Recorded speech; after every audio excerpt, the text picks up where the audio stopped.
नमस्कार। खुलुमबाई। मा खबर माघ बिहू आरु माघ दोमासीर शुभेच्छा आरु मरोम जोनाइशु। असम के राज्यपाल लक्ष्मण प्रसाद आचार्य जी, मुख्यमंत्री हिमंता बिस्वा शर्मा जी, केंद्र में मेरे सहयोगी सर्बानंद सोनोवाल जी, पवित्रा मार्गरीटा जी, असम विधानसभा के अध्यक्ष विश्वजीत दोईमारी जी, बोडोलैंड टेरिटोरियल काउंसिल के chief executive member Hagrama Mohilary ji, राज्य सरकार के मंत्रीगण, सभी गणमान्य नागरिक बंधु भगिनी और असम के मेरे भाई और बहनों, मेरा सौभाग्य है कि मुझे असम की संस्कृति, यहां की बोडो परंपराओं को करीब से देखने का अवसर मिलता रहा है। प्रधानमंत्री के तौर पर जितना मैं असम आया हूं, पहले कोई पीएम नहीं आया है। मेरी हमेशा इच्छा रहती है असम की कला और संस्कृति को बड़ा मंच मिले। भव्य आयोजनों के जरिए इसकी पहचान देश और दुनिया में बने, इसके लिए पहले भी लगातार प्रयास होते रहे हैं। बड़े स्तर पर बिहू से जुड़े आयोजन हो, झुमोर बिनोंदिनी की अभिव्यक्ति हो, दिल्ली में 1.25 साल पहले हुआ भव्य बोडोलैंड महोत्सव हो या दूसरे सांस्कृतिक कार्यक्रम हो, असम की कला संस्कृति में जो अद्भुत आनंद है, वो पाने का मैं कोई भी मौका नहीं छोड़ता हूं। आज एक बार फिर बागुरुम्बा का ये आयोजन होने जा रहा है। ये आयोजन बोडो पहचान का जीवंत उत्सव है। ये बोडो समाज का, असम की विरासत का सम्मान भी है। मैं आयोजन से जुड़े सभी लोगों और विशेष रूप से सभी कलाकारों को शुभकामनाएं देता हूं, बहुत बहुत बधाई देता हूं। साथियों, बागुरुम्बा दहो ये केवल एक उत्सव नहीं है, एक माध्यम है हमारी महान बोडो परंपरा को सम्मान देने का। ये एक माध्यम है बोडो समाज की महान विभूतियों को याद करने का। बोडोफा उपेंद्रनाथ ब्रह्मा, गुरुदेव कालीचरण ब्रह्मा, रूपनाथ ब्रह्मा, सतीश चंद्र बसुमतारी, मोरादम ब्रह्मा, कनकेश्वर नर्जरी, ऐसे अनेक महान व्यक्तित्व रहे हैं जिन्होंने सामाजिक सुधार, सांस्कृतिक पुनर्जागरण और राजनीतिक चेतना को मजबूती दी है। इस अवसर पर मैं बोडो समाज के सभी महान व्यक्तित्वों को श्रद्धापूर्वक नमन करता हूं। साथियों, भाजपा असम की संस्कृति को पूरे भारत का गौरव मानती है। असम के अतीत, असम के इतिहास से ही भारत का इतिहास पूरा होता है और इसलिए भाजपा सरकार में बागुरुम्बा दहौ जैसे इतने बड़े भव्य उत्सव होते हैं। बिहू को राष्ट्रीय पहचान दी जाती है। हमारे प्रयासों से छोराई देऊ मोईदाम को यूनेस्को की विश्व धरोहर सूची में स्थान मिलता है। असमिया भाषा को क्लासिकल भाषा का दर्जा दिया जाता है। भाइयों बहनों, हमने बोडो भाषा को भी असम की एसोसिएट ऑफिशियल लैंग्वेज का दर्जा दिया है। बोडो भाषा में शिक्षा को मजबूत करने के लिए अलग निदेशालय की स्थापना भी की है। हमारे इसी कमिटमेंट के कारण बाथौ धर्मों को पूरे सम्मान के साथ मान्यता मिली है। बाथौ पूजा पर स्टेट हॉलिडे घोषित किया गया है। ये भाजपा ही है जिसकी सरकार में एक और महायोद्धा लसीत बोरफुकन की भव्य प्रतिमा स्थापित होती है तो साथ ही बोडोभा उपेंद्रनाथ ब्रह्मा की प्रतिमा का भी अनावरण होता है। इसी तरह श्रीमंत शंकर देव की भक्ति और सामाजिक समरसता की परंपरा, ज्योति प्रसाद अग्रवाला जी की कला और चेतना, भाजपा सरकार असम की हर विरासत, हर गौरव का सम्मान अपना सौभाग्य समझती है। संयोग से आज ज्योति प्रसाद अग्रवाला जी की पुण्यतिथि भी में है। मैं उन्हें अपनी श्रद्धांजलि अर्पित करता हूं। साथियों, आज जब मैं यहां आया हूं तो मेरे मन में कितना कुछ चल रहा है।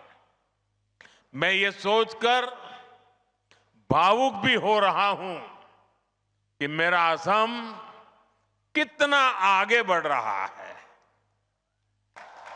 एक समय जहां आए दिन रक्तपात होता था, आज वहीं संस्कृति के अद्भुत रंग सज रहे हैं। एक समय जहां गोलियां की गूंज थी, आज वहां खाम और सिफुंग की मधुर ध्वनि है। पहले जहां कर्फ्यू का सन्नाटा होता था, आज वहां संगीत के सुर गूंज रहे हैं। पहले जहां अशांति और अस्थिरता थी, आज वहां बागुरुम्बा की ऐसी आकर्षक प्रस्तुतियां होने जा रही है। ऐसा भव्य आयोजन ये केवल असम की उपलब्धि नहीं है, ये उपलब्धि पूरे भारत की है। असम के इस बदलाव पर हर देशवासी को गर्व है।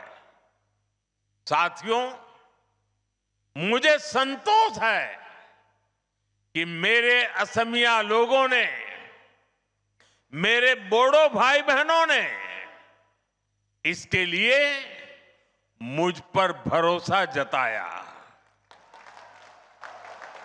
आपने डबल इंजन सरकार को शांति और विकास की जो जिम्मेदारी दी, आपके आशीर्वाद से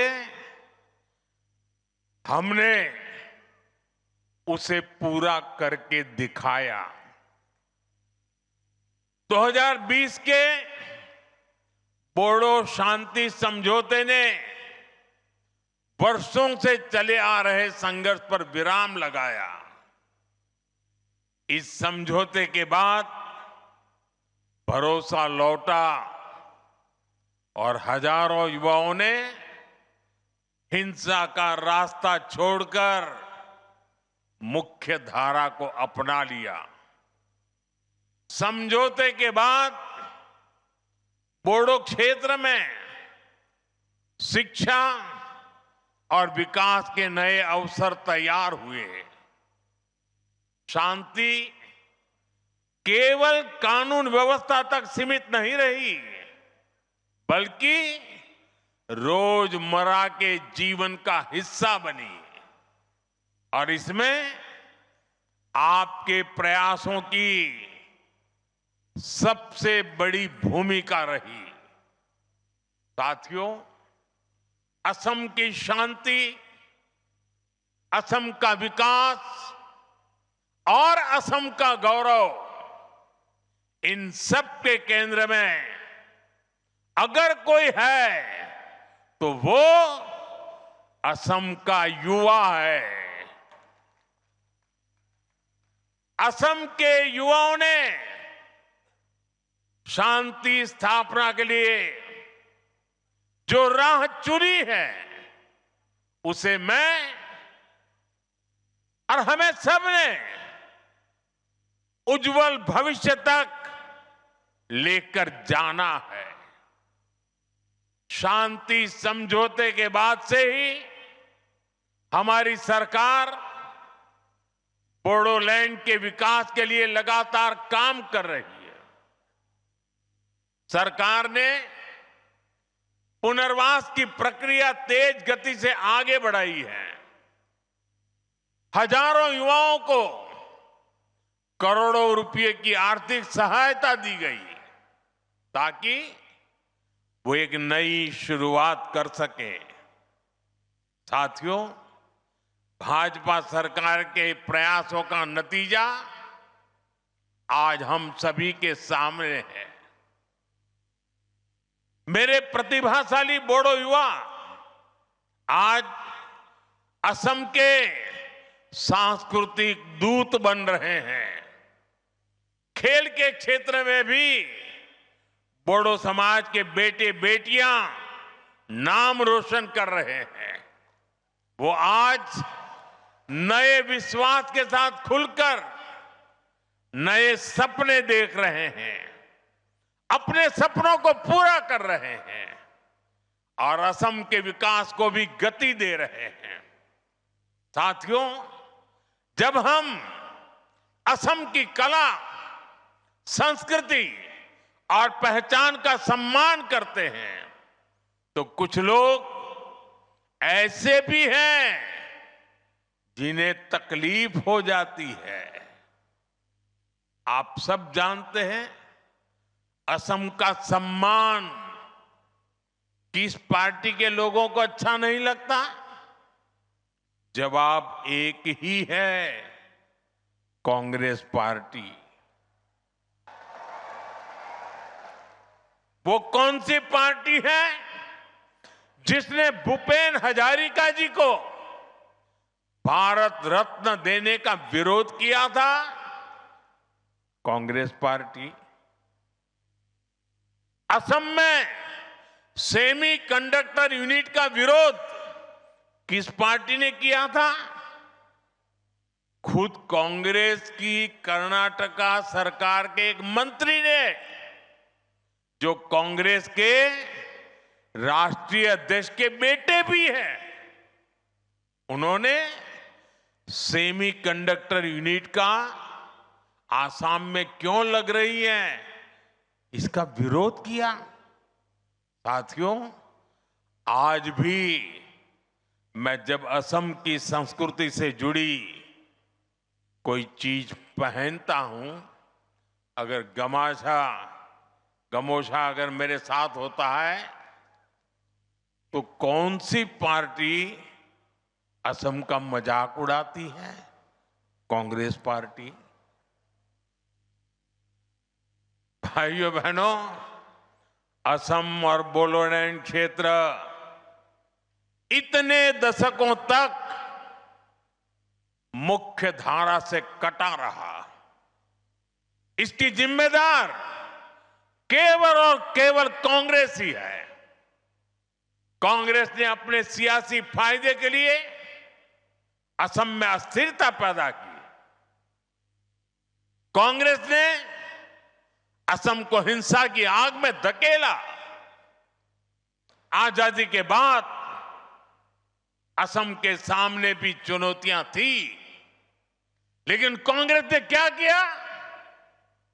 कांग्रेस ने उन समस्याओं के समाधान खोजने की जगह उन पर सियासी रोटियां सेकी। जरूरत विश्वास की थी, लेकिन कांग्रेस ने विभाजन को बढ़ाया। जरूरत संवाद की थी, लेकिन कांग्रेस ने उपेक्षा की, बातचीत के रास्ते बंद किए। खासकर बोडोलैंड क्षेत्र, बोडोलैंड के लोगों की आवाज कभी ठीक से सुनी ही नहीं गई। जब जरूरत अपने लोगों के जख्म भरने की थी, जब जरूरत असम के लोगों की सेवा करने की थी, कांग्रेस तब घुसपैठियों के लिए असम के दरवाजे खोलकर उनकी आवाभगत में लगी रही। साथियों, कांग्रेस असम के लोगों को अपना नहीं मानती है। कांग्रेस के लोगों को विदेशी घुसपैठिए ज्यादा पसंद है, क्योंकि वो यहां आकर कांग्रेस का कट्टर वोट बैंक बन जाते हैं। इसलिए कांग्रेस के राज में विदेशी घुसपैठिए आते रहे, असम की लाखों बीघा जमीन पर कब्जा करते रहे और कांग्रेस सरकार उनकी मदद करती रही। मुझे खुशी है कि आज हेमंता जी की सरकार असम के लोगों के हक की लाखों बीघा जमीन को घुसपैठियों से मुक्त करवा रही है। साथियों, कांग्रेस ने हमेशा असम और पूरे पूर्वोत्तर को उपेक्षा की नजर से देखा है। जो कांग्रेस के लोग पूर्वोत्तर के ही विकास को जरूरी नहीं मानते थे, उनका ध्यान आखिर असम के विकास पर कैसे जाता। बोडो क्षेत्र की आशाओं अपेक्षाओं के बारे में उनको सोचने की फुर्सत कहां होती। इसलिए कांग्रेस सरकारों ने जानबूझकर इस क्षेत्र को मुसीबतों में धकेला। भाइयों बहनों, कांग्रेस के उन पापों को साफ करने का काम भी हमारी डबल इंजन सरकार कर रही है। आज यहां जिस रफ्तार से विकास हो रहा है वो आपके सामने है। आप देखिए, हमने Bodo Kachari welfare autonomous council का गठन किया। बोडोलैंड क्षेत्र में बेहतर विकास के लिए 1500 करोड़ रुपए का विशेष विकास पैकेज दिया गया। कोकराझार में मेडिकल कॉलेज और अस्पताल की शुरुआत हुई। तमुलपुर में भी मेडिकल कॉलेज के निर्माण को गति मिली। नर्सिंग कॉलेज और पैरामेडिकल संस्थानों के जरिए युवाओं के लिए नए अवसर बनाए। गोवर्धना, पार्वतजोरा और होरीसिंगा जैसे क्षेत्रों में पॉलिटेक्निक और ट्रेनिंग संस्थान भी बनाए गए। साथियों, बोडोलैंड के लिए अलग वेलफेयर डिपार्टमेंट और बोडोलैंड एडमिनिस्ट्रेटिव स्टाफ कॉलेज की स्थापना भी की गई। इससे बोडो समुदाय के कल्याण के लिए और बेहतर नीतियां बनाने में मदद मिल रही है। साथियों, भाजपा की सरकार ने दिलों की दूरियां मिटाई है, असम और दिल्ली की दूरी खत्म की है और बेहतर इंफ्रास्ट्रक्चर के जरिए असम में एक इलाके से दूसरे इलाके की दूरियां भी कम कर रही है। इन इलाकों में पहले पहुंचना मुश्किल होता था, आज वहां हाईवे बन रहे हैं, ऐसी सड़कें बनाई जा रही हैं जिससे क्षेत्र में नए अवसर खुले।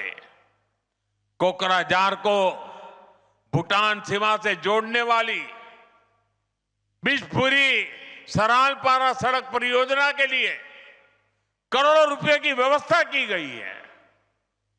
कोकराझार से भूटान के गेलेफू तक प्रस्तावित रेल परियोजना भी एक और महत्वपूर्ण कदम है। हमने इसे विशेष रेलवे परियोजना घोषित किया है। हमने इसे एक्ट ईस्ट पॉलिसी का अहम हिस्सा बनाया है। इसके तैयार होने के बाद व्यापार और पर्यटन दोनों को बढ़ावा मिलेगा। साथियों, जब समाज अपनी जड़ों से जुड़ा रहता है, जब संवाद और भरोसा मजबूत होता है और जब समान अवसर हर वर्ग तक पहुंचते हैं, तब सकारात्मक बदलाव दिखाई देते हैं।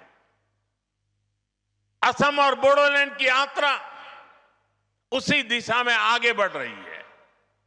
असम का आत्मविश्वास, असम का सामर्थ्य और असम की प्रगति से भारत की ग्रोथ स्टोरी को नई शक्ति मिल रही है। आज असम तेजी से आगे बढ़ने वाले राज्यों में अपनी पहचान बना रहा है। असम की अर्थव्यवस्था गति पकड़ रही है। इस विकास में, इस बदलाव में बोडोलैंड, यहां के लोग अहम भूमिका निभा रहे हैं।